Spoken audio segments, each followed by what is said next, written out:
गौरेला पेंड्रा मरवाही जिले में custom milling में लगे धान से लदी हुई ओवरलोड ट्रक इन दिनों पेंड्रा मुख्य शहर के बीच से होकर गुजर रही है, जिसमें दुर्घटनाओं का अंदेशा बना हुआ है। इसके बावजूद भी प्रशासन इस ओर ध्यान नहीं दे रहा।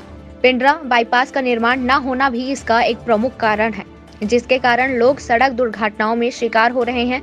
बीते रविवार के दिन भी पेंड्रा गौरेला मुख्य मार्ग पर पंचम कॉलोनी के सामने ट्रक और कार की जोरदार टक्कर हो गई थी, जिसमें 3 लोग गंभीर रूप से घायल हो गए हैं।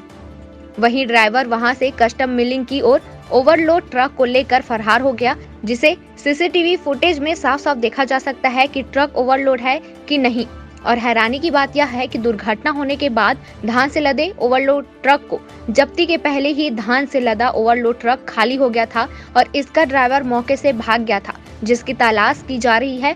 पुलिस जब ट्रक को जब्त की तो सवाल यह उठ रहा है कि आखिर क्या वजह थी कि ट्रक को जब्त करने से पहले ही उनकी धान बोरी को उतार लिया गया है, जबकि ट्रक ओवरलोड है कि नहीं। इसके बारे में पुलिस को उसका धर्म कांटा में वजन कराना था, जिससे उसके भार का पता चल जाता, लेकिन पुलिस गोलमाल जवाब देकर कह रही है कि जब हम ट्रक जब्त करने पहुंचे तो वह खाली हो गया था। कहीं न कहीं पुलिस के कार्यप्रणाली में ये सवाल उठ रहा है।